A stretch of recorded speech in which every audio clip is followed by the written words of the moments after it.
Pedro, tá me ouvindo?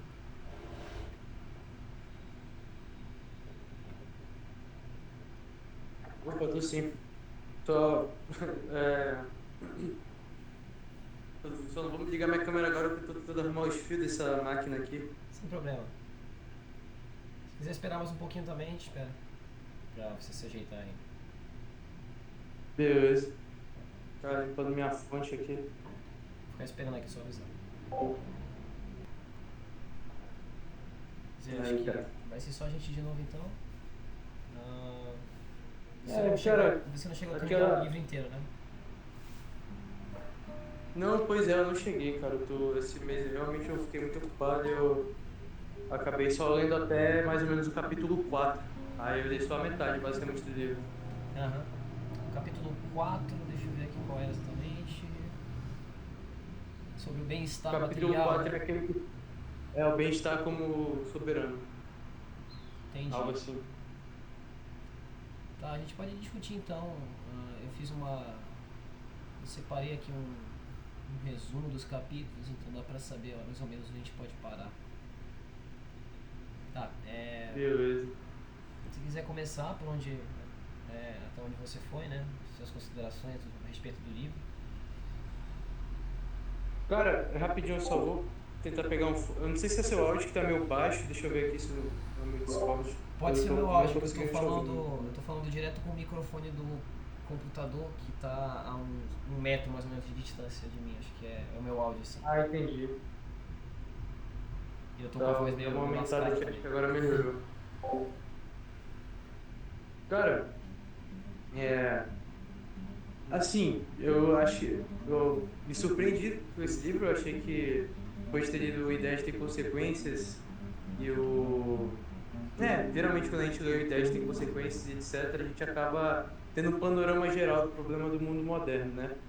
Mas assim, quando a gente acaba mergulhando nesses livros, meio que a gente sente um pouco de repetição. Eu não sei se isso aconteceu com você, mas tipo, geralmente é quase é sempre a mesma coisa. Tipo, o problema é isso, o problema é aquilo. Como no Ideias Tem Consequências, o Weaver ele aborda de uma maneira muito geral esse problema.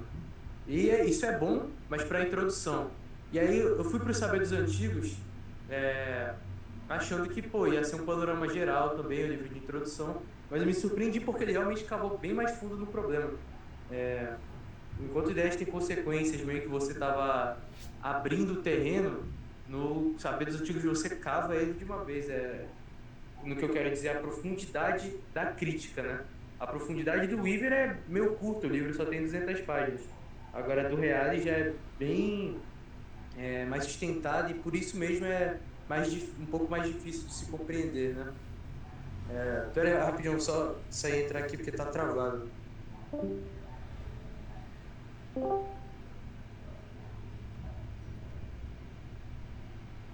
Aí agora ficou melhor. Aí, tipo, eu acho que meio que você começa a cavar com os saberes antigos. E o primeiro baque já é logo no prefácio com Nietzsche, né? Que eu, sinceramente, acho que você até viu minhas dúvidas já no grupo, que eu não entendi muitas coisas que ele disse. Entendi um pouco, mas não tudo, né? É, Aparentemente, Nietzsche, ele meio que coloca a metafísica que a gente conhece até hoje como se fosse uma inspiração da nossa mente. Não é exatamente algo real.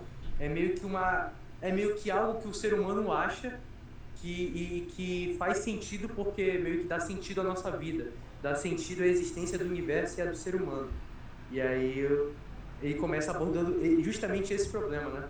E aí, para quem está meio despreparado, acaba que é quase impossível aquele começo, né? Com questões sobre o ente, sobre o ser, que a gente fica perdido. Mas eu consegui pegar um pouco da ideia, eu imagino, né? É um problema muito profundo na questão do Nietzsche realmente achar que o bem, a justiça, tudo que a gente conhece até hoje, toda essa questão no mundo inteligível, na verdade é como se fosse uma espécie de fraqueza do ser humano, e não uma força, né? Ele até coloca, por exemplo, Sócrates e Jesus, quando ele aborda a questão da moral dos escravos, ele critica Sócrates e Jesus porque eles colocam, como eu posso dizer, virtude no que tange a humildade, né? No que tange a servidão. eles colocam virtude naquilo. Mas para Nietzsche, o poder é simplesmente ser soberano. É a moral do Senhor. É você mandar, é você ser um homem forte e é você dominar as coisas no geral. Então Nietzsche vê as coisas de uma maneira extremamente pragmática. E isso é a base do problema moderno, né? E até acho que o autor aborda que Nietzsche detestaria muitas coisas do mundo moderno, porque nós não abolimos, de certo modo, a metafísica. Nós não tiramos tipo, a sociedade, no geral, não tirou a metafísica de lado. Na verdade, ela só tirou Deus e as verdades de lá de cima e colocou o lixo, que é o materialismo, Na né? verdade, a metafísica como uma ontologia, um mecanismo, o raciocínio metafísico no ser humano ele é instintivo. A diferença é que o mundo moderno ele tornou o raciocínio metafísico inconsciente. As pessoas elas fazem interpretações da realidade que tem pressupostos metafísicos e o Real ele tenta mostrar isso com aquela pegando as ideias do Karl Popper, né? Que foi um crítico do raciocínio e pensamento cientificista, né? Do século XX. E ele tenta mostrar que, na verdade, isso já é um pressuposto natural da própria maneira do ser humano de raciocinar. O pensamento metafísico, enxergar a realidade com um quê de transcendência. A questão é que, na época onde a metafísica era de fato estudada, ela era uma arte que era considerada vital para você fazer argumentações, por ser uma arte, por ser uma ciência, ela era estudada de forma consciente, com escrutínio, com lógica. Né? As pessoas sabiam o que estavam fazendo, elas percebiam que estavam exercendo uma tarefa, uma atividade de exercício metafísico. A questão, e tem vários motivos para isso, sociais, culturais, filosóficos, econômicos, de tudo que aconteceu no século XIX, metade do século XIX para o século XX, foi que as pessoas perderam este senso de que a metafísica ela é uma arte, ela é um modo natural do ser humano de raciocinar a respeito do universo e da realidade, e tornaram esse raciocínio inconsciente, o que acaba impedindo que ele seja feito da maneira mais produtiva. Então, se você, por exemplo, for conversar hoje com um cientista, o Real ele tenta mostrar isso na crítica do cientificismo, né? Não esqueci qual o capítulo, acho que é o capítulo que ele fala sobre o tecnicismo, né? A sociedade tecnocrata. Eu acho que é o 2. É o capítulo 2. Ele mostra isso, que na verdade até os mesmos cientistas eles estão incluindo, eles estão acabando entrando em raciocínios metafísicos. Eles acreditam em uma moral, eles acreditam que a ciência tem um propósito além dela mesma. Então, só que eles fazem isso de maneira inconsciente. Né? Então, um dos grandes problemas claro, eu não vi o Reale falando explicitamente isso no livro, mas o raciocínio dele leva a essa conclusão, eu acho. E os outros livros que a gente leu também, que estão na mesma pegada. Que um dos grandes males do mundo moderno, da sociedade, do homem moderno, é essa perca de consciência a respeito dos mecanismos fundamentais de compreensão da realidade. A maneira como a nossa semântica cognitiva entende, apreende a realidade, a linguagem que a gente emprega. Eu esqueci que eu vi recentemente acho que foi um cara daquele canal de lógica do YouTube, o Victor Ellis, alguma coisa assim, não sei se você conhece. Sim. Ele foi no podcast do Marcelo Andrade e ele falou uma coisa muito interessante, que hoje em dia as pessoas, né, elas aprendem os conceitos, elas constroem os conceitos das coisas na cabeça dela por meio de afetação psicológica. Elas escutam um termo e elas não tentam entender o que aquele termo significa dentro de um contexto material e como é que esse contexto material pode se relacionar com outros contextos dentro da sua realidade. Não, elas não fazem isso. Elas escutam um termo, elas entram em contato com algum conceito e elas associam uma emoção àquilo. Então, por exemplo, se você for falar com qualquer esquerdista médio e você perguntar para ele o que é fascista, provavelmente ele vai dizer que o fascista é tudo que discorda com ele, tudo que faz ele se sentir mal. Né? Ele não vai ter uma preocupação em entender a historicidade, o materialismo daquele conceito na história, nem como esse conceito se relaciona com, por exemplo, temas éticos, morais do ser humano. Então, tudo isso é por conta justamente de uma fraqueza, de uma debilidade metafísica, de pensamento, raciocínio metafísico no ser humano. As estruturas ainda estão lá, o ser humano ele ainda pensa em termos metafísicos, Só que a diferença é que o ser humano moderno parou de perceber que ele pensa dessa forma e, por ter parado de perceber, ele não consegue trabalhar direito com os conceitos que disto acabam saindo fruto, né? Essa é uma das ideias que eu achei bem legal do livro do Reale, né? Ele mostra, outra coisa bem legal que ele faz, ele meio que coloca em prática os conceitos que a gente viu do... Eu não tinha visto isso da primeira vez que eu li, mas depois de eu ter lido o Mortimer Adler, eu prestei mais atenção, né? Como ler livros. É que ele de fato faz a tarefa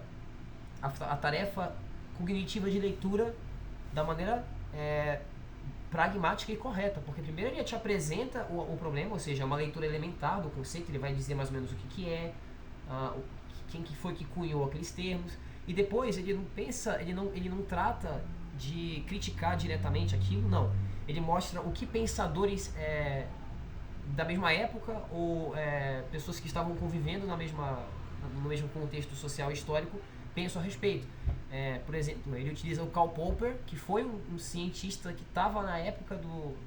Não dá para dizer que o Karl Popper era um cientista, ele era mais um filósofo da ciência, podemos dizer. Mas ele mostra que ele usa o pensamento deste cara para construir uma base da leitura analítica, né? E no final ele faz a leitura sintópica. Tá, legal, agora que tudo isso aqui tá configurado,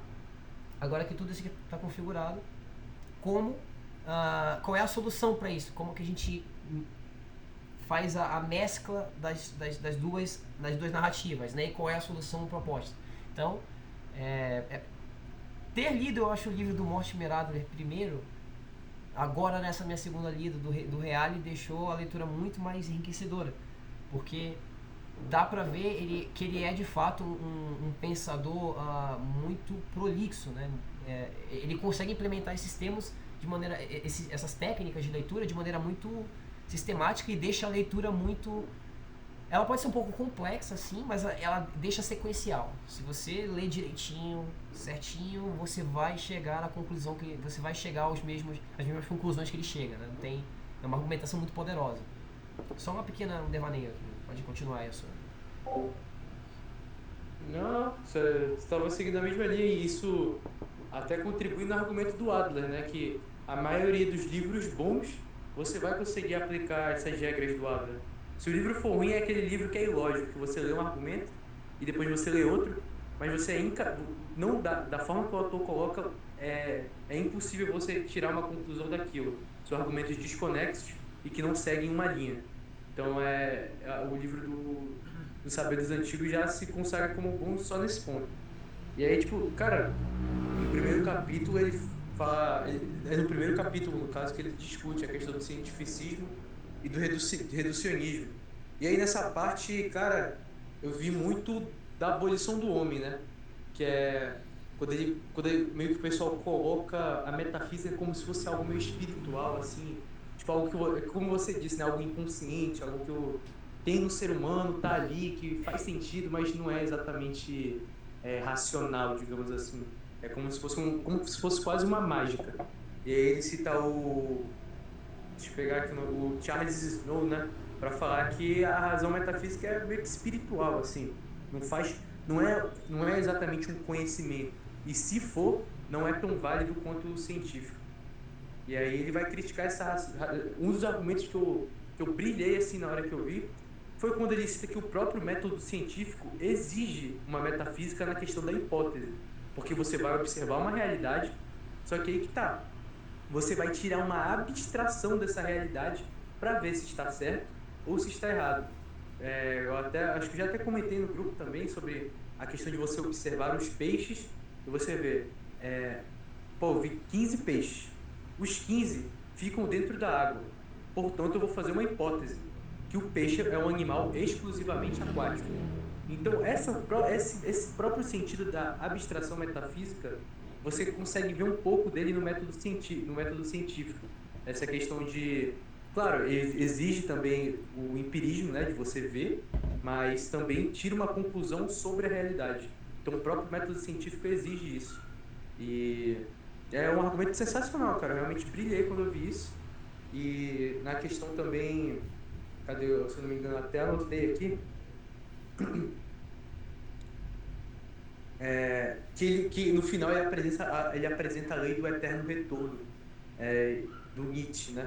Que é basicamente quando o demônio chega no cara e fala: você vai viver a sua vida de novo e de novo. Então é o contrário do pensamento. É o contrário do pensamento antigo que falava: você vai morrer, e da razão cristã, que você vai morrer, você vai ter o céu ainda. Então, tudo que passar aqui, você tem que fazer da maneira correta para poder você ir para a segunda vida e chegar ao céu. Então, você não vai viver essa vida aqui de novo. Já o Nietzsche vai na contramão, né?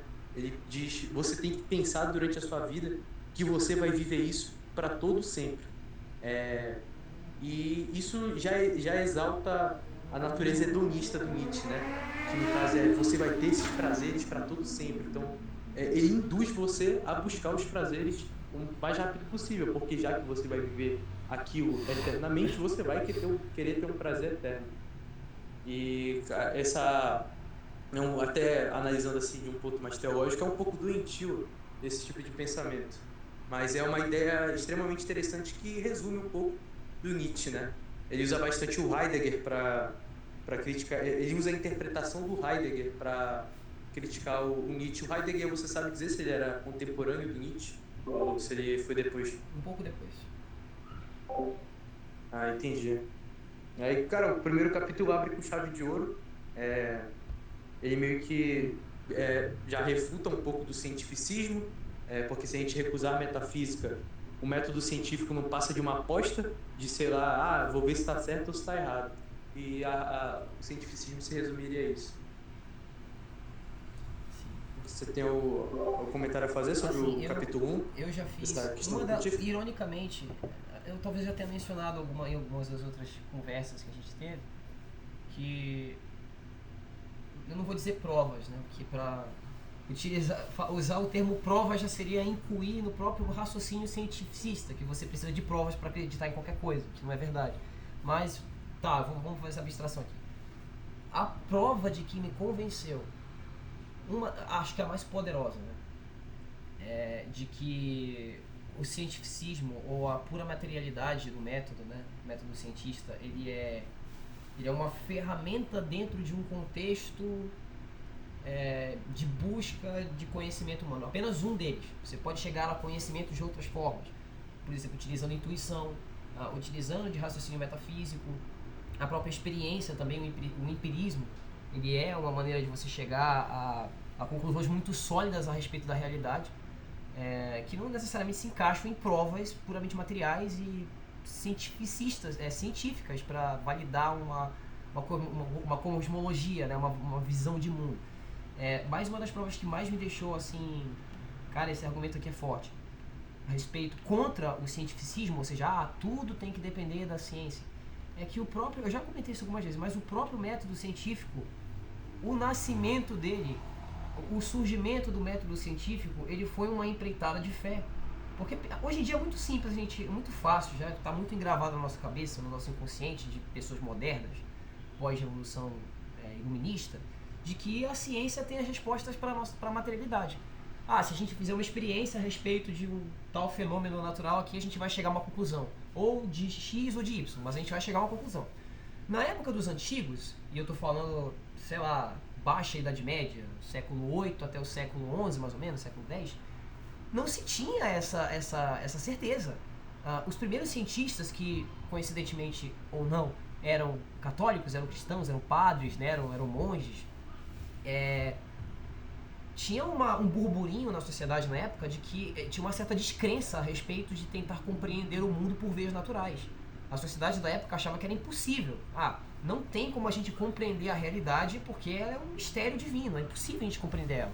O máximo que o homem pode fazer é se agarrar às pouquinhas certezas que eles têm, a hábitos, mas uma tentativa de compreender o universo no seu funcionamento mais profundo assim é infrutífera, porque ele é uma criação divina, não dá para fazer isso. Existia um ceticismo a respeito da compreensão natural do cosmos, né? E, ironicamente, as únicas pessoas que persistiram na tentativa de compreender o universo por vias naturais foram católicos, foram cristãos. E por quê? Porque na Bíblia está escrito claro, de maneira parafraseada, mas era o que eles conseguiram extrair da palavra bíblica. É que a realidade é boa e é dever do homem compreendê-la. E não apenas isso, mas ele é a única criatura capaz de fazê-lo. Então, se você levar essa conclusão às suas últimas consequências, você está falando o seguinte: qual é o argumento reducionista, materialista, ateístico a respeito da realidade? Que nós somos o produto puro do acaso, a nossa consciência é produto do acaso, e a maneira como a gente compreende o cosmos e as nossas estruturas, as nossas fórmulas, consegue descrever ele de maneira adequada também é o acaso. Tá, pode ser plausível, mas insira a informação de que o que produziu os frutos, justamente, os produtos do método científico, foi uma empreitada de fé. Eram monges acreditando, indo, pulando, dando um salto de fé mesmo, dizendo, bom, a Bíblia está falando que a gente pode tentar compreender o cosmos, a gente tem uma substância de inteligência que é semelhante ao Criador e, portanto, a gente é a única criatura capaz de compreender o cosmos por essa ótica. Então vamos tentar. Tentaram e conseguiram. Ou seja, o crédito é por vias de uma empreitada de fé. É um pensamento metafísico, um pensamento transcendente. Quando você faz essa análise, é um tiro de 12 na cara do pensamento materialista reducionista, né? Inclusive, se eu não me engano, né, se vocês forem estudar a respeito, até o próprio evolucionismo darwiniano já está passando por revisão, porque eles percebem que, intrinsecamente falando, parece que ele é purposeful, né? Ele tem sentido intrínseco em si. As espécies, elas evoluem para alguma coisa, como se elas estejam evoluindo ou a vida esteja caminhando rumo a algo, né? É mais parada de biologia, isso aí é uma discussão que está acontecendo agora. Mas tudo isso se atrela à ideia de que tudo tem um pensamento metafísico e transcendental por detrás. É um tiro no pé do tecnicismo, do cientificismo. Tem aquela frase do Heisenberg, né, que é o pai da física quântica, né, de que o primeiro gole das ciências naturais te fará um ateu, mas no fundo do copo Deus lhe espera. Se você estuda suficientemente o método científico e a naturalidade, você estuda as ciências naturais profundamente o suficiente, é muito difícil você não chegar a uma conclusão de um design inteligente, que existe um propósito divino por trás disso, entendeu? Foi uma das provas, vou usar esse termo, uma das provas que me convenceram a respeito da existência de Deus.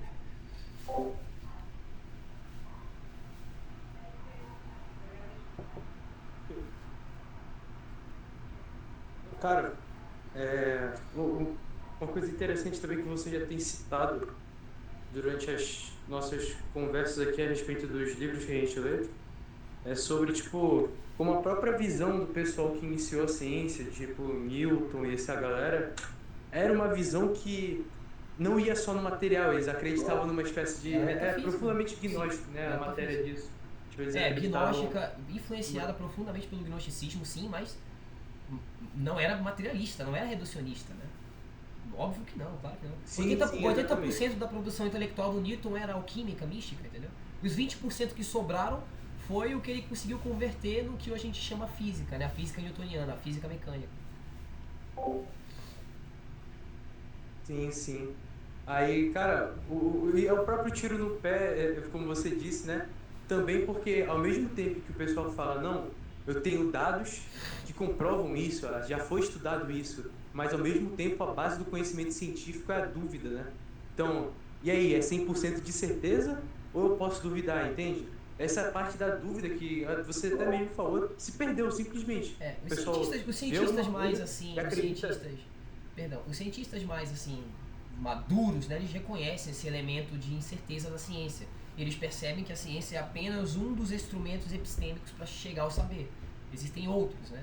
Se eu for conversar com um cientista maduro, um honesto, ele vai admitir isso, que existe a explicação científica, existe o conhecimento científico, o método científico como tal, mas que a ciência tem limites ontológicos. Ela não vai poder abarcar o todo da realidade, o todo do conhecimento.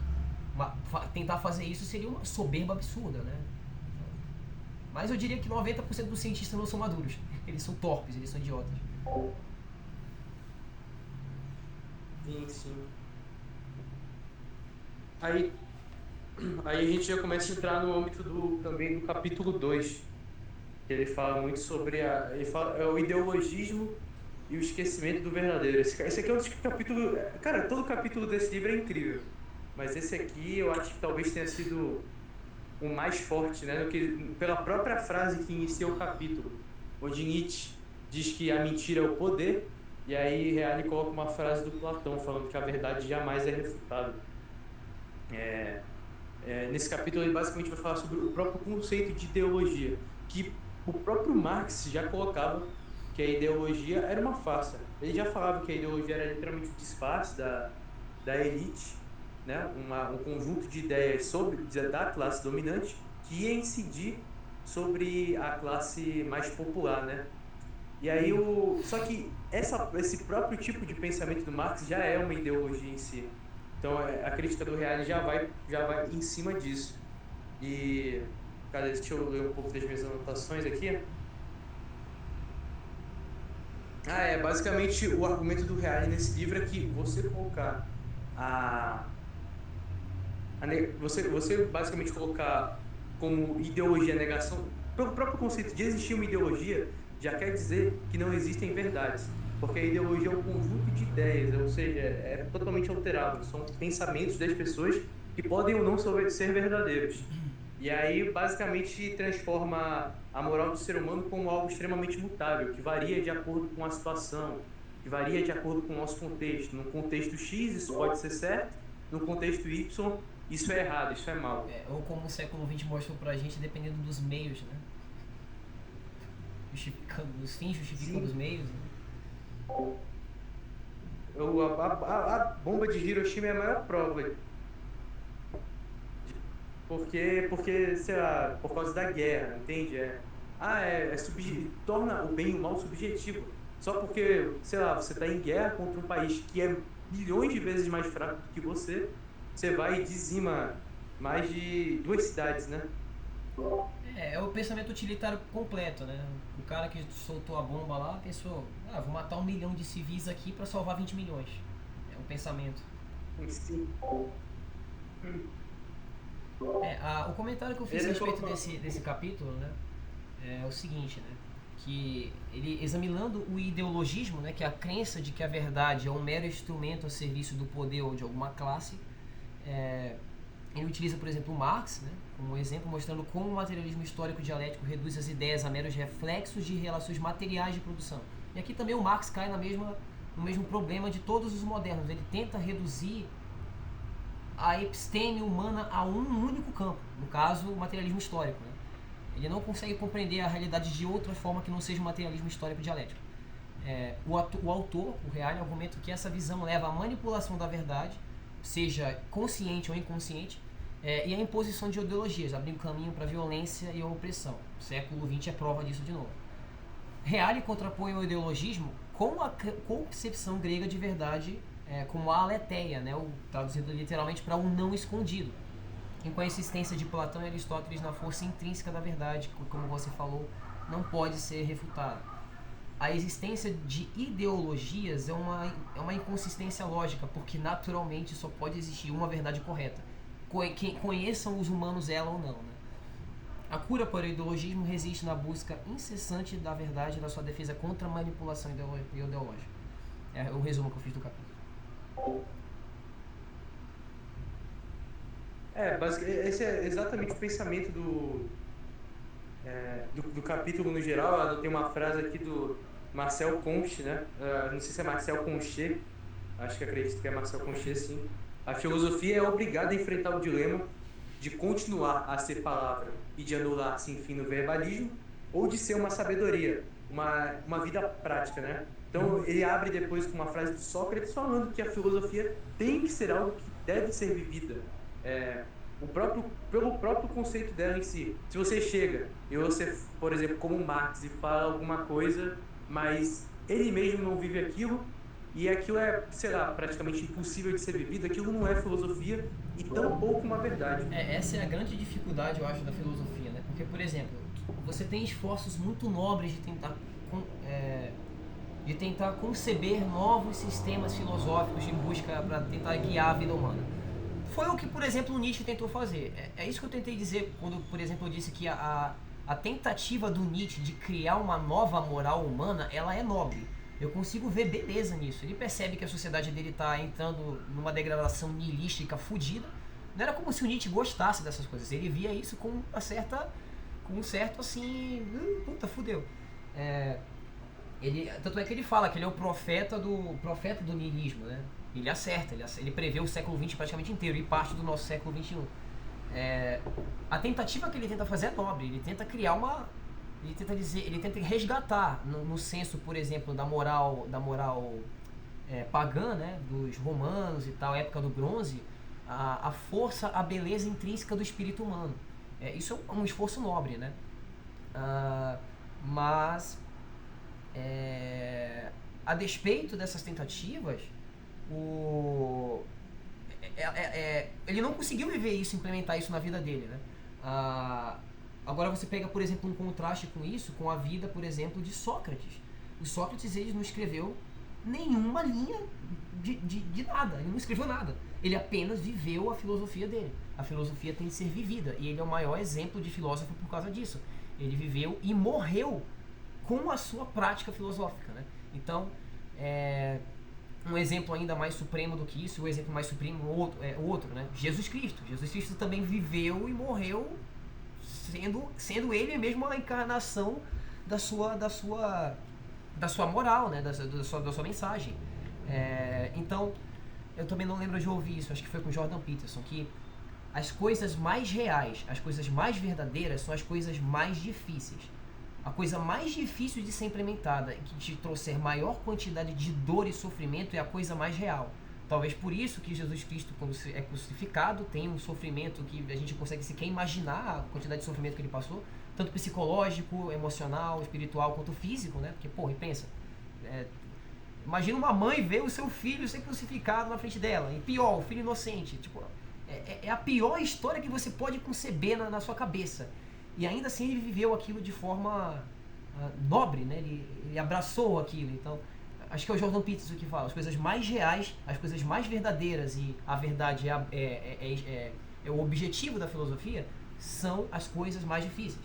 Então, você pode utilizar isso como uma ferramenta prática, né, para avaliar se você está lidando com um charlatão, com um filósofo amador, ou com uma pessoa mal intencionada, um ideólogo, etc. Né? Se ele viveu a filosofia dele de forma assim, se ele tentou viver a filosofia dele, o que ele prega, né? É uma maneira muito prática de você checar isso, a validade de um pensamento filosófico. E aí ele continua, nessa mesma linha ele depois continua que nessa época, né, esse próprio conceito de ideologia permite aos intelectuais a função política, né? Já que agora o pensador ele não precisa necessariamente mais viver o que ele diz. Só do fato dele dizer já é o suficiente. Na época da Grécia até o Reale cita, não eram publicados livros para apoiar partido vigente ou criadas ideias que visavam única e exclusivamente apoiar o governo da época. Não existia esse tipo de intelectual, que é predominantemente a maioria hoje em dia, já com o conceito de ideologia, por ser uma espécie de verdade que pode ser adaptada, os ideólogos podem se apropriar disso. Mas depois disso, o Reale ele acaba partindo para a solução dos gregos, né? E ele aqui coloca Aristóteles falando que, de maneira alguma, a verdade ela é uma coisa escondida. Tipo, é uma coisa que é como acreditavam os gnósticos, né? É um conhecimento que só nós temos. É um conhecimento que só nós, um grupo de pessoas, temos e que é capaz de libertar o mundo. Os iluministas acreditavam na mesma coisa. O quê? Os iluministas acreditavam na mesma coisa. Sim, essa é a piada, né, da época, e é um grupo de malucos que se uniam e falam, não, nós sabemos o melhor para o mundo, né, do governo vigente, nós temos a verdade. Isso exibe uma soberba sem igual. Você, num lugar específico, em um tempo específico, acreditar que tem a solução para milênios de humanidade, para um governo soberano e que ultrapassa toda a história humana, né? É sem igual esse tipo de pensamento. E aí Se eu não me engano, só uma pequena anedota. Tem uma frase eu acho que é no manifesto do manifesto do Partido Comunista, né, que o Marx fala que toda a história, uma coisa assim, estou parafraseando, mas ele fala que toda a história antes dele é irrelevante e toda a história depois dele tipo assim, ele é o ponto, ele é o cara que vai salvar tudo, entendeu? É um exemplo. Cara, eu não consigo acreditar nisso, cara. É sério, é sério. É sério. Não sei se é algum dos livros dele, eu não lembro qual foi. Ou é o Manifesto Comunista, ou é o Capital. Ele Capital. fala explicitamente que ele é o profeta dos novos tempos, ele fala. Se não for da minha forma, ele fala assim. Aí, cara, o Real ele continua falando da questão do Aristóteles, que a verdade ela está aberta para todos e que tudo depende da nossa capacidade de conseguir enxergá-lo. E aí ele coloca Teofrasto aqui para dizer que até certo ponto podemos conhecer mediante o processo causal, assumindo como pontos de partida as nossas sensações, que no caso é um dos pontos de Aristóteles, né, que contrapõe Platão, de que até certo ponto o empirismo pode chegar ao conhecimento verdadeiro. Mas depois Teofrasto diz: mas quando passamos destas às próprias realidades supremas e originárias, não podemos mais continuar na busca das causas, seja porque não existem causas ulteriores, seja por nossa fraqueza, por assim dizer, em olhar as coisas que são mais luminosas. Então, basicamente, ele vai falar que esse tipo de conhecimento empírico ele tem um limite. E é justamente quando o ser humano se depara com uma luz, que no caso é um conhecimento de uma realidade muito superior, que acaba por ser uma fraqueza nossa. E não exatamente porque é algo escondido em si, mas sim porque nós não conseguimos enxergar. E aí é uma frase da metafísica do livro 8, né? E aí, no segundo livro da Metafísica, Aristóteles faz depois uma analogia falando que eu até anotei aqui, a verdade é o ser das coisas. A verdade é o fogo em seu máximo grau.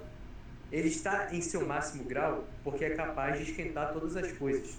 Ele é mais quente que todas as coisas quentes. Desse modo, o que causa o ser verdadeiro das coisas que dele dependem deve ser mais verdadeiro do que todas as outras coisas. Assim é necessário que os seres eternos sejam mais verdadeiros do que os materiais, porque os primeiros os últimos são verdadeiros somente algumas vezes, enquanto os primeiros são verdadeiros na eternidade. É esse. Potente isso aí. Potente. Essa frase aqui é um absurdo, cara. O teu áudio tá um pouquinho baixo, Dark. Talvez seja O autor dessa frase tá perguntando? Não, toda a frase. É o Aristóteles, no segundo livro da Metafísica. Aí depois eu anotei aqui que esse é um remédio profundo contra as ideologias, que são ferramentas que valem dados em momentos históricos e outros não.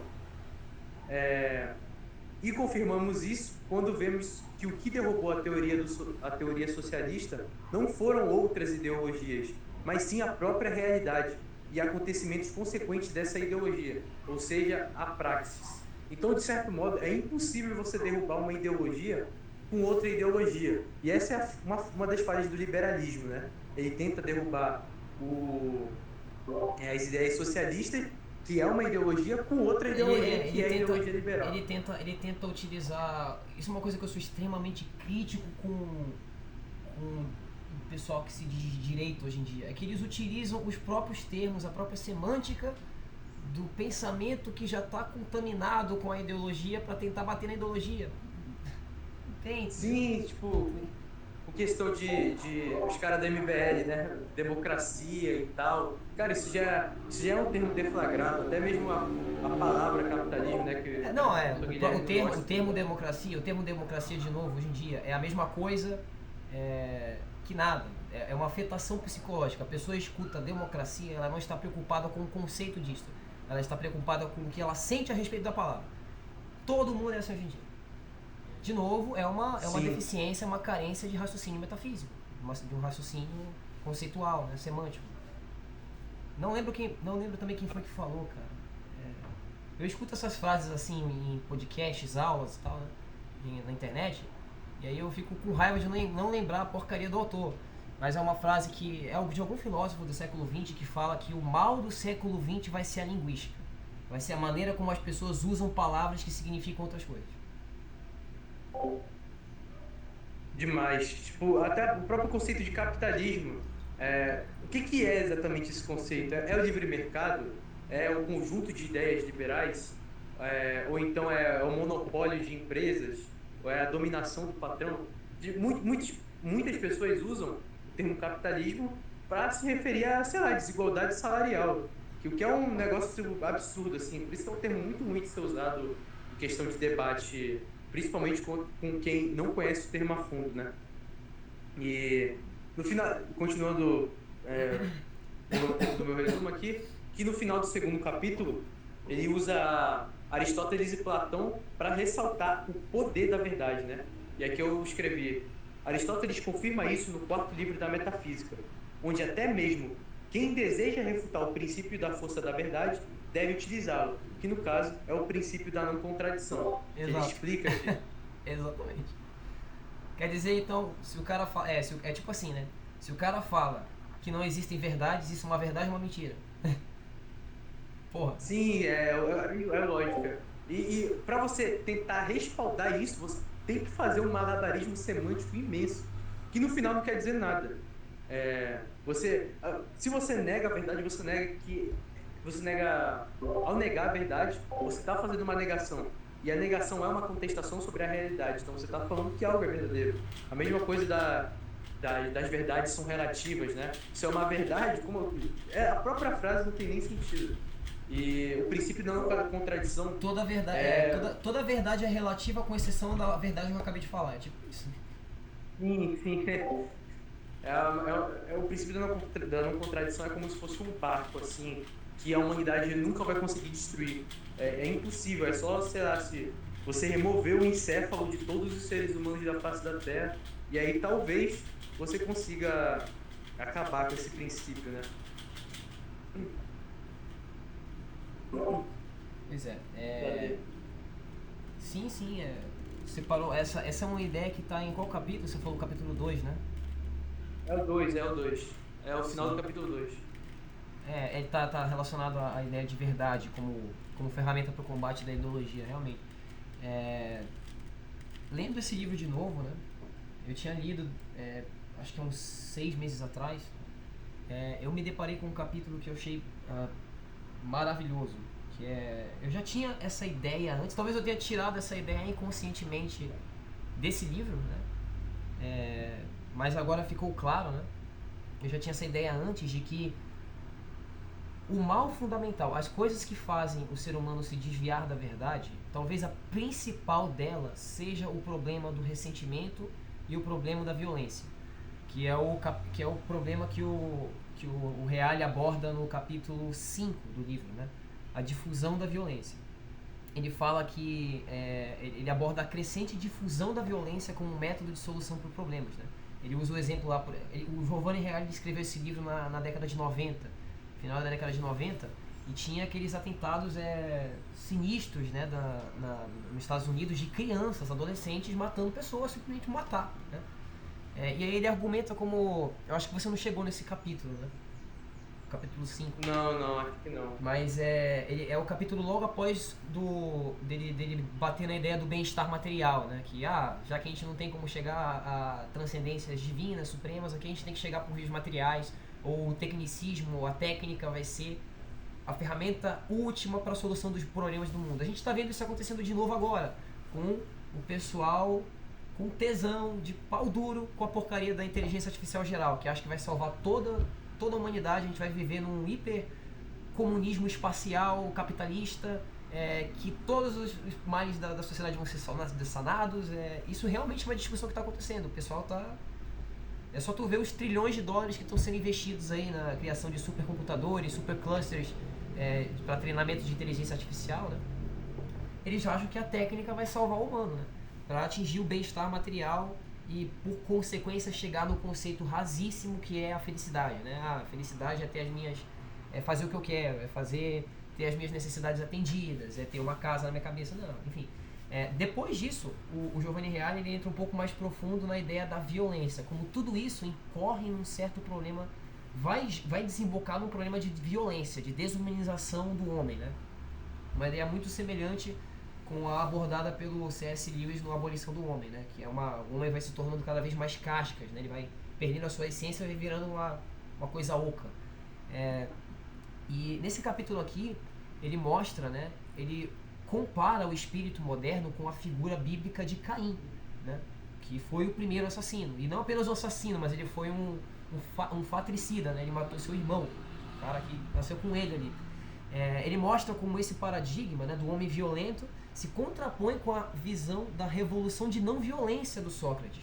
Porque mesmo o Sócrates, tendo sofrido as injustiças que ele sofreu na vida dele, né, tendo sido condenado por um crime que ele não cometeu, ele se recusou a utilizar de meios violentos para tentar fugir da sua pena. Ele se recusou de tentar fazer já que esse sistema está corrupto, já que todo mundo é um bando de filha da puta, vou pegar eu e meus alunos aqui. Ele tinha força para isso. Ele tinha poder cultural, ele tinha influência política para fazer isso se ele quisesse. Ele poderia muito bem, não vou aceitar a decisão de vocês não. Vou juntar a minha tropa aqui, vou sair de Atena e vou criar a minha sociedade ali. Vocês, pau no cu de vocês. Não, o que ele fez na verdade foi uma solução de não violência. Ele defendia que você chegava ao convencimento das pessoas e a defesa da verdade por meio de um discurso, de uma persuasão racional, né? E claro, também utilizando a sua própria vida como exemplo.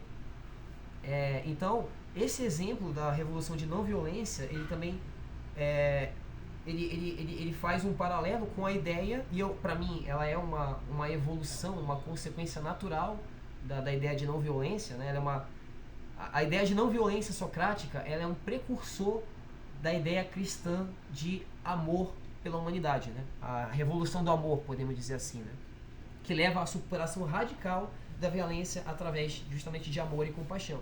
E aí ele cita, quando você for ler o livro você vai ver isso, literalmente me fez chorar, chorar assim de emoção, esse trecho, né?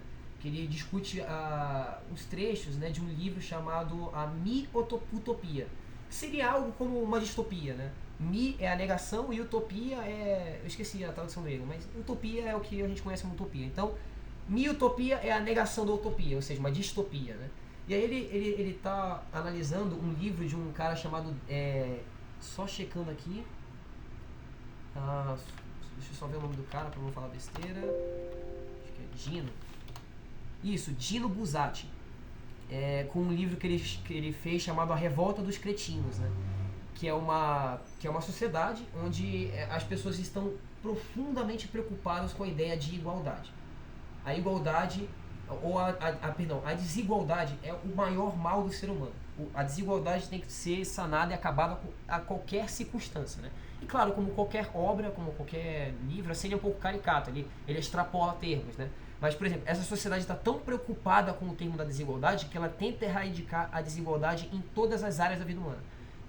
Na economia, na beleza, na inteligência, em tudo. Tenta erradicar a desigualdade em tudo. Quer fazer com que a vida humana para todos os indivíduos seja igual, o mais igual possível. Porque o pensamento é que quando existem disparidades e consequências, aparece a inveja, aparece o ressentimento, as pessoas vão querer se rebelar umas com as outras. Então, se todo mundo for igual, dá tudo certo, entendeu? Então, nesse livro, A Revolta dos Cretinos, o Buzzati ele tenta extrapolar, brincar com essa ideia, né? Qual é a consequência última deste tesão pela solução terrena da desigualdade? E aí, essa sociedade ela consegue isso, ela cria drogas para tipo assim, deixar as pessoas que são bonitas feias, todo mundo feio igual, né? Ela cria drogas e programas de escolaridade, programas de mídia, né, para emburrecer a população. Ela biologicamente, neurologicamente insere drogas para as pessoas ficarem realmente dementes mentalmente, né?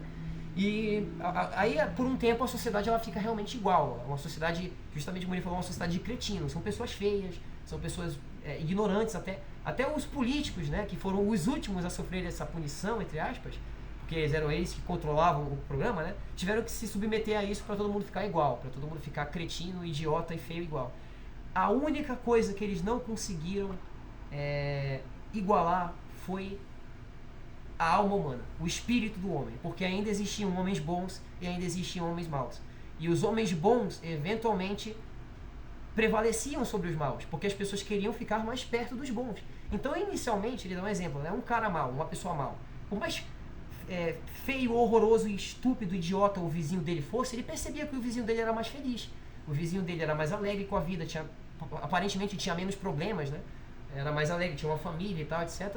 E isso chamava a pessoa má para participar e tentar, chamava alguma coisa na alma dela para tentar conhecer aquela pessoa.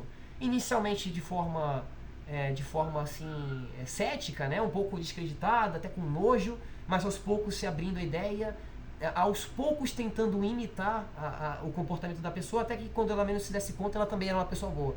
Ele usa esse conceito como a máscara de bondade, que mesmo inicialmente artificial, pode despertar a bondade genuína adormecida nas almas. E esse conceito, para mim, é idêntico, e eu acho que o Giovanni Reale fez de propósito colocar isso aí num capítulo que é a respeito de amor humano, da imitação de Cristo. Que é justamente isso que Cristo pede que a gente faça. A solução dos males do planeta Terra, da drama, da tragédia humana, é que seres humanos tentem ser igual a Cristo. Que eles se tornem mini-cristos na história, né? Que aí isso vai desembocar para outras pessoas tentarem fazer a mesma coisa, né? Você os conhecerá pelo fruto do seu trabalho. Então, esse é um capítulo fenomenal. Quando você ler, você vai achar maravilhoso. Essa ideia da violência e a solução, a resposta com a não violência, né? Ou mais além disso, como o amor cristão, como solução, né? É a coisa mais humana que você pode fazer.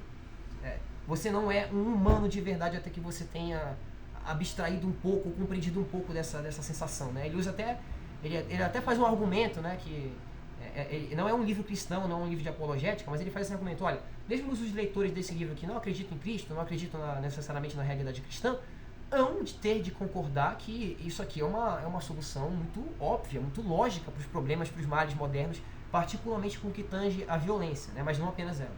Então é um capítulo assim que é fenomenal, né? Para mim é o auge do livro aqui, esse capítulo. Esse é o capítulo 6? O capítulo 4. E o capítulo 5, ele também aborda parte dessa ideia o capítulo 5, ele aborda parte desse problema também no capítulo 6, né? Ele usa parte das conclusões que ele chega no capítulo 5 para iniciar discussões no capítulo 6 sobre a perda da forma, né? O sentido da forma, que é também uma tentativa de resgate do pensamento metafísico. Caramba, cara. É pedrada, mano. Esse capítulo é muito pedrada. Eu tava lendo quando eu tava voltando de avião, eu chorando assim, o pessoal olhando esquisito pra mim. Assim. Caramba, cara. Pô, agora você me animou mais pra terminar o livro. Façam.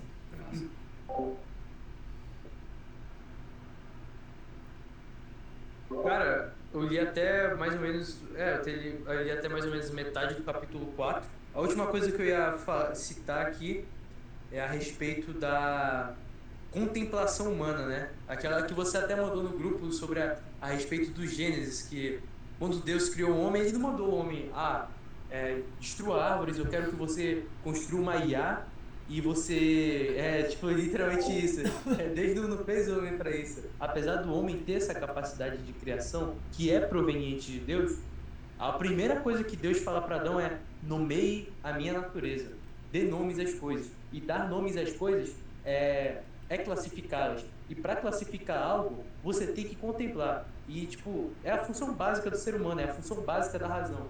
É você definir o que uma coisa é e o que ela não é. Aristóteles diz isso muito claramente na questão científica. Aristóteles era, de certa forma, um cientista. Não no termo que a gente conhece hoje em dia, mas ele que deu a base para a biologia. Ele classificou os animais em aquáticos, terrestres. O trabalho mais notável dele é um conjunto de livros chamado Categorias, onde ele tenta classificar coisas. Né? Categorias.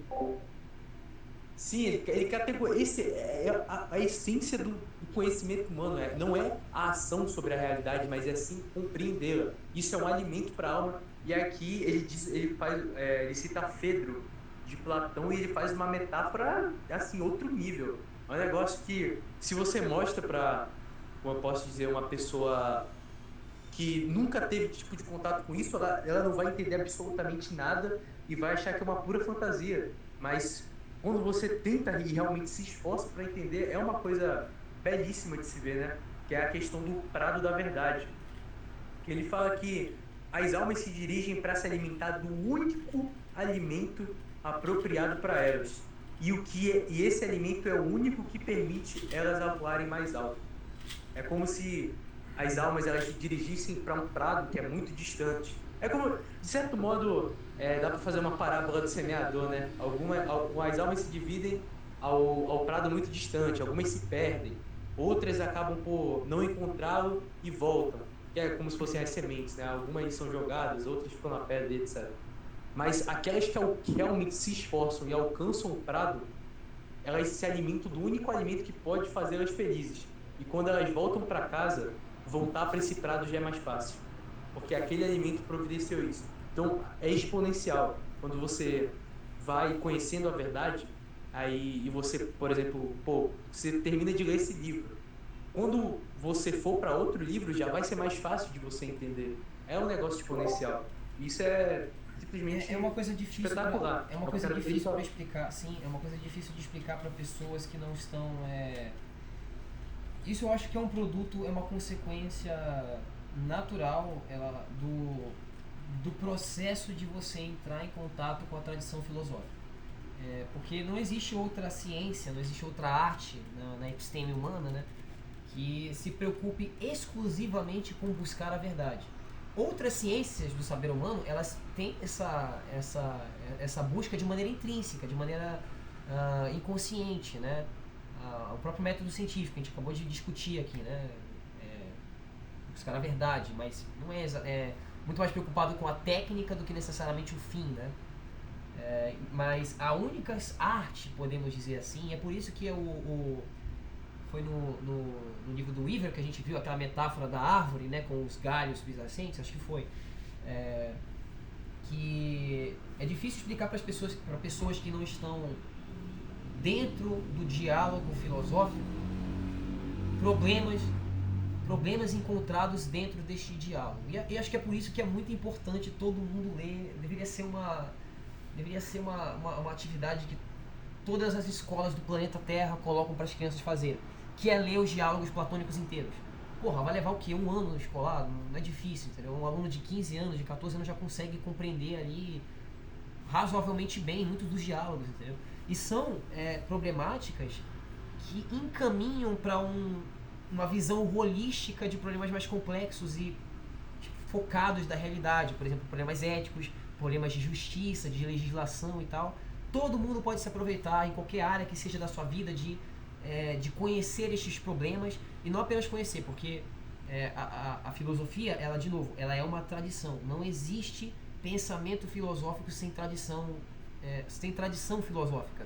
Sem você encontrar um problema hoje, você está com uma dúvida hoje, você está com uma crise existencial hoje, agora, século 21, 2024, junho. Não existe você encontrar essa solução em termos filosóficos se você não verificar, se você não estudar o que os filósofos da história disseram a respeito. Porque esse problema, você não é um gênio, você não descobriu esse problema, entendeu? Você faz parte do gênero humano, portanto esse gênero é comum a todos os seres humanos. E alguns desses seres humanos são filósofos. E alguns desses filósofos escreveram livros. Então leia, então discuta, converse com ele. São Tomás de Aquino falava, né? Não, perdão, foi o Sextilhâncio, né, que falava. O filósofo, a vida intelectual, os seus melhores amigos estão mortos. O diálogo que você tem, a conversa que você tem é com pessoas mortas. Então, essa é a coisa que eu tenho dificuldade. Eu até desisto hoje em dia, eu não tento mais, entendeu? Eu tento conversar com as pessoas se elas mostram interesse só. Se a pessoa quiser saber mais, quiser conversar, porque não tem como você colocar isso na cabeça de uma pessoa. Esse raciocínio filosófico, ela tem que estar interessada em conversar.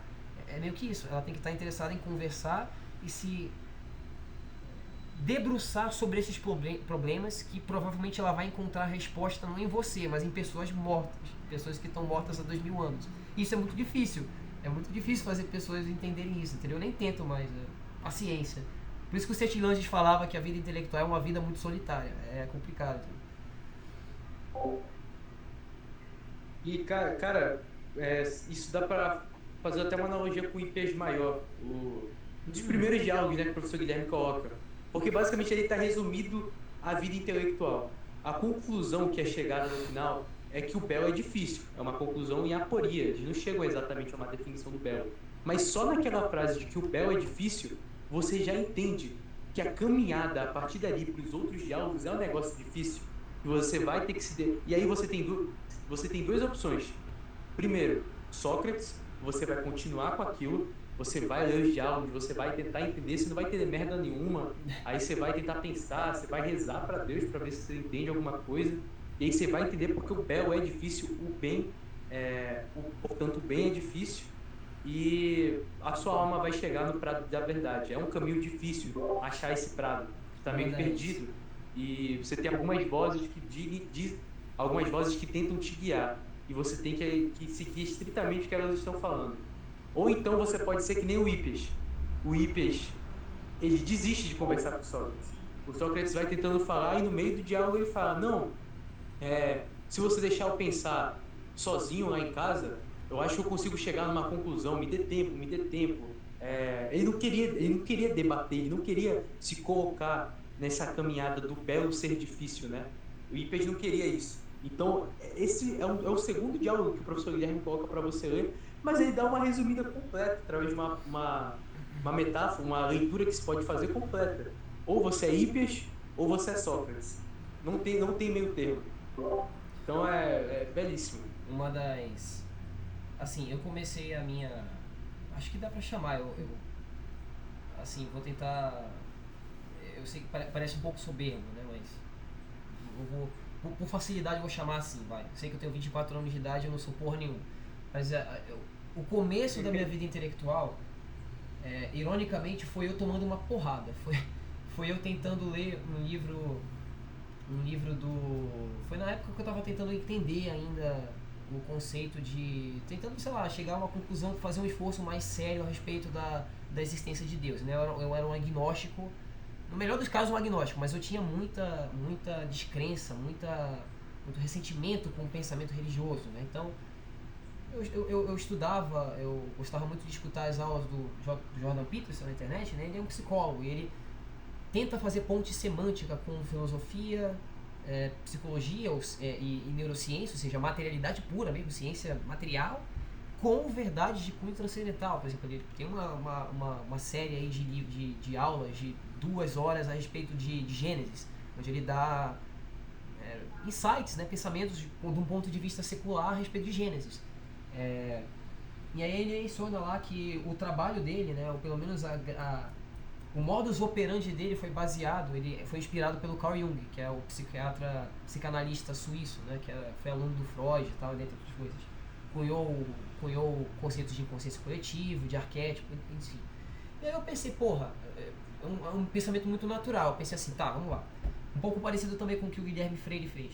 Pensei assim, vamos lá, eu não sou um idiota, eu não acho que eu seja um torpe, um imbecil. Eu tenho um cérebro, eu sei ler, aprendi direitinho, eu comi na infância, eu estou bem nutrido, eu bebo água, eu tenho todas essas faculdades mentais aqui que vão me tornar capaz de compreender o que está escrito neste livro aqui que o Jordan Peterson está falando, que era uma pessoa que eu intelectualmente respeitava. Ele estava dizendo algo oposto a mim, dizendo que, olha, tem verdade aqui na narrativa bíblica, tem verdade na religião cristã, procura aí, entendeu? Tipo, eu estava meio cético disso, pensei, pô, beleza, tá falando, né? Eu vou dar o benefício da dúvida, eu vou estudar isso aqui. E aí eu comecei tentando estudar pelo livro, como é o nome? Um estudo da fenomenologia do self, do Jung, o Ion. Meu irmão, não existiu nenhum momento mais humilhante da minha vida onde eu acho que eu fiquei 1 hora tentando ler 5 páginas, eu não conseguia compreender. Mas isso me deu um insight, isso foi bom, porque me mostrou que, eu não sou idiota, eu sei que eu não sou idiota, e eu não consegui entender nenhuma palavra que está escrita aqui. Eu pensei, né? Outras pessoas podem fazer que nem o Hippias, né? Pensar que, foda-se isso aqui, depois eu vejo essa merda aí, né? ou pensar como Sócrates, pensar, bom, vamos lá, o que é mais provável? Eu estar errado, que eu não sei de nada, só sei que nada sei, ou o Carl Jung aqui que tem, sei lá, trocentas toneladas de produção acadêmica a respeito do tema e que a inspiração intelectual do cara que eu respeito intelectualmente está certo sobre alguma coisa. Aí eu pensei, é mais provável que ele esteja correto. Então, dá o benefício da dúvida. E, justamente, foi o que você falou, a noção de que aquilo que é mais difícil é belo. E em outro diálogo do Platão ele também argumenta que o belo e o verdadeiro são indissociáveis. Então, aquilo que é mais verdadeiro é o mais difícil. Essa foi a coisa que me guiou, assim, foi o pontapé inicial, o chute na bunda que eu tomei para iniciar a minha vida intelectual, né? Foi uma lapada, assim, uma lapada intelectual que eu tomei, e aí eu percebi que, opa, calma lá, as coisas, quanto mais difíceis são de compreender as coisas, mais verdadeiros possivelmente elas são, né?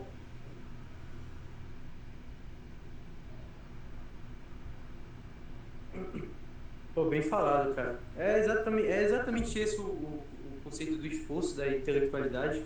Eu vi uma aula é, do Instituto Borborema e ele fala uma coisa interessante também, que é sobre a questão da parábola do semeador. Quando tipo, Cristo chega e fala, cara, se vocês não entenderem isso, não tentem mais avançar. Vocês vão ficar nisso até vocês entenderem. Que é uma verdade, o princípio do cristianismo, na verdade, que é a parábola do semeador. As sementes vão ser espalhadas para todo canto. Ponto. A igreja vai de alguma forma espalhar o evangelho para todos os cantos do mundo. Só que aí vão ter as pessoas que vão ouvir, não vão aceitar, não vão querer saber. Vão ter as pessoas que vão iniciar, mas pelas dificuldades vão parar. Vão ter também as pessoas que, é, sei lá, na primeira coisa de ruim que acontece, já se revoltam contra Deus e abandonam também. E por fim, vai ter a semente que vai florescer. Só que dessas sementes que vão florescer, algumas vão dar 2 frutos, algumas vão dar 30, algumas vão dar 10. Isso é simplesmente a coisa mais básica do cristianismo, mas que é sim necessário um esforço para compreender. Sabe o que eu parei de perceber também? Você sabe o que é princípio de Pareto? Princípio de Pareto, nunca ouvi falar, cara. O princípio de Pareto é uma teoria, não é bem uma teoria, ele já é muito consolidado, é meio que uma verdade matemática barra estatística, de que 80% dos resultados são provenientes de 20% dos esforços. E isso é um axioma que ele se estende para todas as áreas da realidade. Você analisa isso, por exemplo, 20% das árvores que sobrevivem dão 80% dos frutos. 20% dos ganhos de uma empresa, 80% dos ganhos de uma empresa vem de 20% de esforço de 20% dos funcionários. Tipo, isso é uma realidade estatística que se estende e se aplica para tudo na natureza, como se fosse uma regra de ouro. E essa parábola do semeador é aplicada também. Também está dentro dessa ideia da distribuição de Pareto. Que você não precisa necessariamente ter produtividade e ter frutos em todas as pessoas. Na maioria não. Você só precisa de uma minoria muito ativa, de uma minoria muito focada. Sim, o Adler fala isso também no Vida Intelectual. Ele diz que suas obras podem não ser tão grandes, podem ser não tão esplendorosas, mas são suas obras. E isso é uma coisa que não tem como desfazer. É uma coisa que nenhuma outra obra poderia ter. É que é seu. E achar valor nisso é o que torna a obra grande, assim, digamos assim. Então, apesar de você, sei lá, se não ser tão grande quanto Maria, ainda assim, os frutos que você vai produzir na terra serão seus, né? E isso já traz uma felicidade sem igual.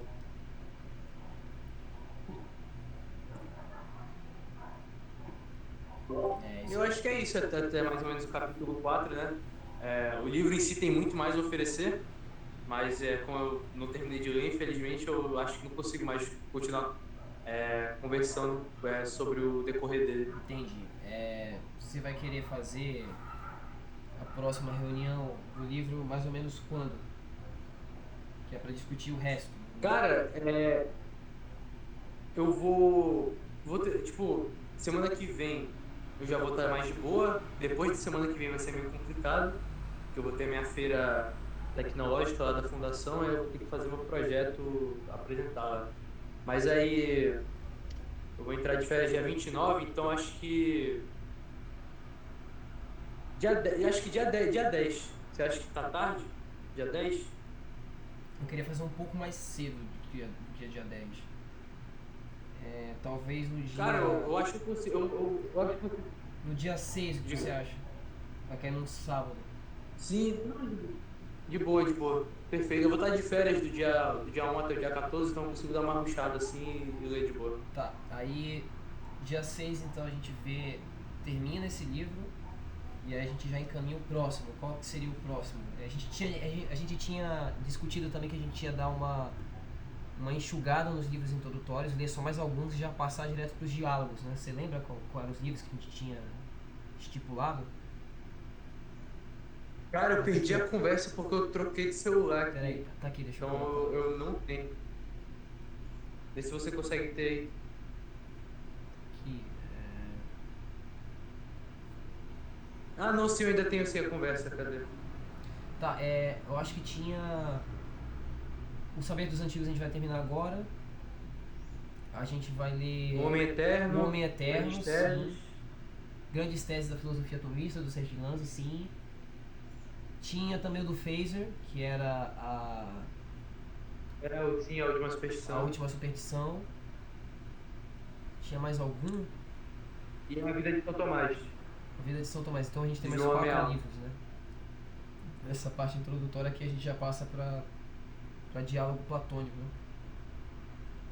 Que aí vai dar pra Sim. fazer bem rápido. Cara, você já leu a história da igreja? Ou algum livro de história assim, tipo, sei lá, do Pedro Calmon ou João Ameal? Eu li parte do. Muito pouca coisa de história da igreja do João Ameal.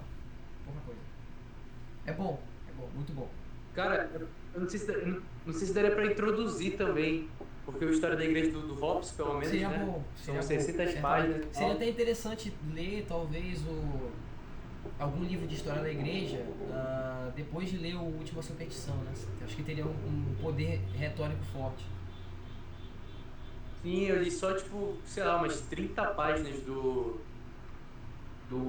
Daniel Hobbes, do História da Igreja 1, e, cara, assim, a forma que ele coloca a história, né, é sensacional, né? Ele te realmente introduz numa narrativa, né? E Perdão, é o Daniel pessoal faz Hobbes. uma Falei crítica João aí, né? Ameal, Porque é Daniel Hobbes. História da igreja dos Daniel Hobbes, isso. Eu li esse aí, muito bom. o pessoal faz uma crítica a ele, porque meio que fala que ele romantiza e tal, mas é literalmente ele só tá contando a história sobre é, o viés verdadeiro, né? Existem vários vieses, existem várias formas de contar a história, mas assim, existem aqueles vieses que são os mais plausíveis. Então a forma que ele aborda é sobre o viés mais plausível, né? Sobre o começo da história.